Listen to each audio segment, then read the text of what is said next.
All right, welcome back to the channel. It's your boy Fanon, and in this video we are going to talk about Jaron Ennis and what Teddy Atlas had to say about his performance this weekend on the Gervonta Davis undercard. And to say the least, it's a little bit surprising, but let's talk about that in this video.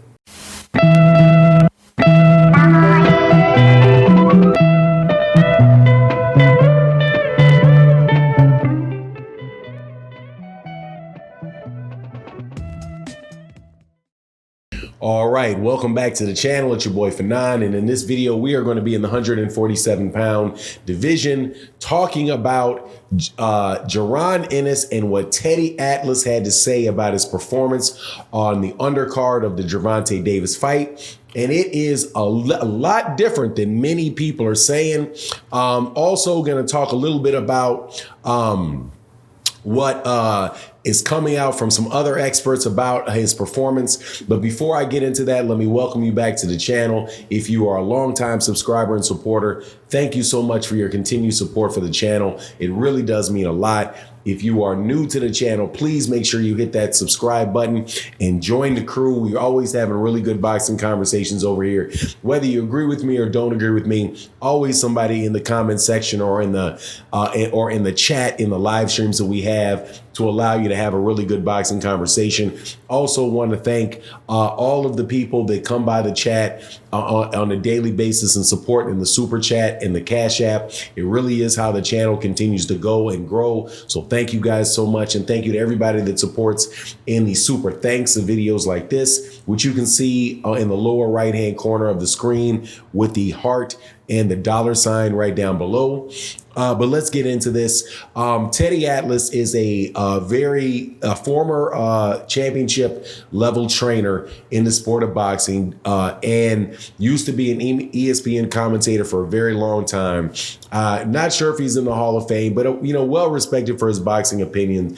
Has been a little bit outside of the world of boxing as of late, doing a lot of stuff with MMA and things like that. But he, during the midst of the Jaron Ennis fight against Kareem Kukadajian, killing his name, sorry, gave his opinion about the fight, and it was very different than what a lot of people are saying.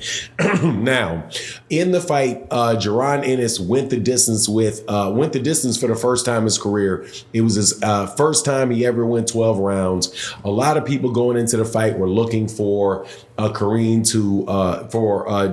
Ennis to knock out Kareem, and that did not happen.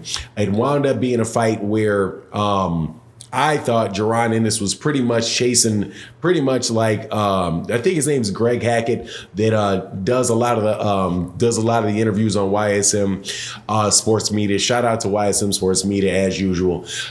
He said it was like, watching a lion chase a mouse, right? And he said while he didn't see Kareem was running, because he said you can't run in a box. And I think I'm really glad that he said that, because I'm going to use that. I'm going to steal that from him, because that's right. You really can't run in a box, but you can just make sure that whatever something's coming, that you're not there, that you are always looking as a way to get out, right? Now, and then his take on it was that, Jaron just seemed like he was just doing too much, right? So like he compared it to a basketball player who in his professional debut scores 25 points, but it takes him 40 shots to get there, right? So he scored the 25 points, but he jacked up a lot of shots to get there. So the performance did not look that good. However, there are 82 more games, right? Now, what Teddy Atlas said was that, and I won't go through all of the tweets, but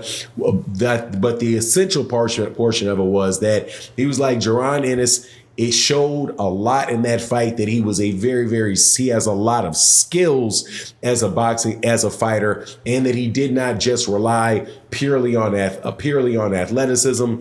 He talked about and saw the fight a lot the way that I saw it, which was, that he needed to start, trying to go to the body more early in the fight. And with a guy that's moving around like that, he needed to keep touching him to the body, wear down that dude's gas tank, and then slow him down down so that, you know, in the second half of the fight, that a lot of that stuff would have been gone.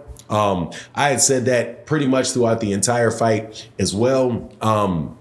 And, you know, and he said, you know, and then, you know, during maybe like the 7th and 8th, 9th round, you know, Jaron started doing a good amount of that, started really wearing him down to the body, slowing him down a little bit, slowing him down, being able to connect more, landing some bigger shots, right?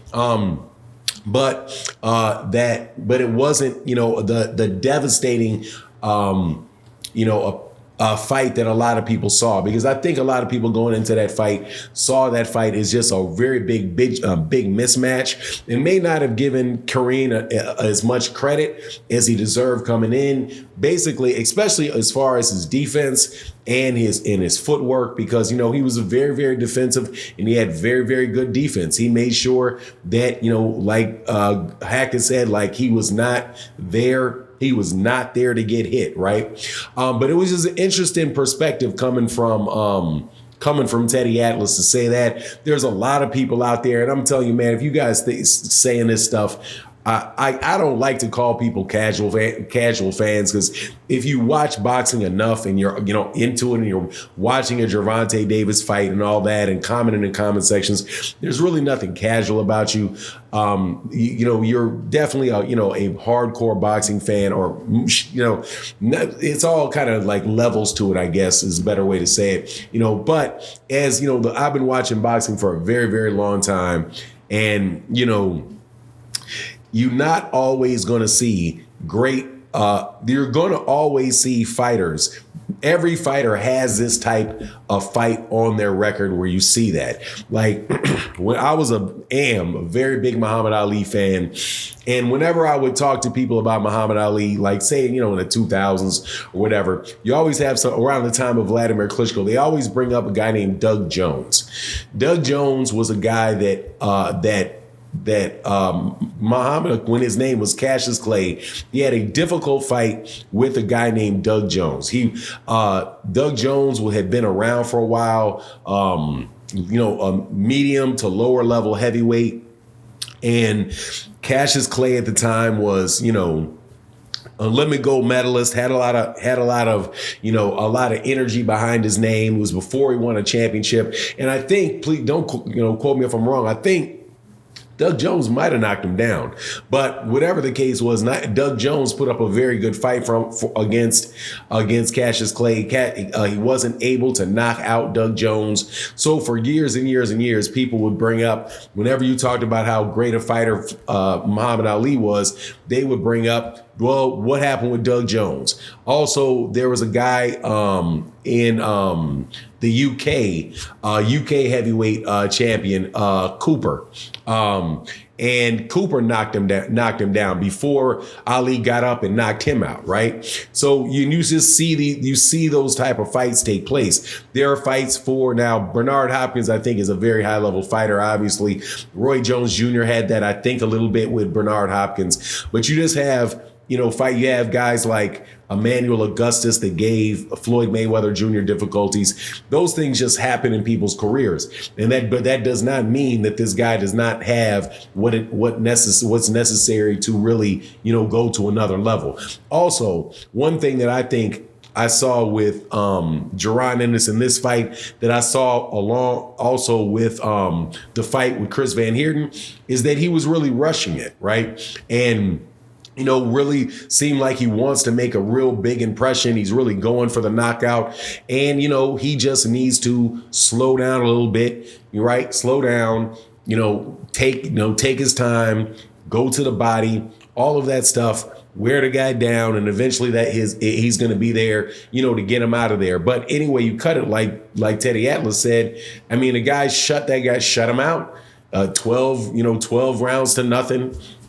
120, 108. So if you can if a bad night is 120, 108 for you, hey man, there's maybe some very, very good things down the road for you.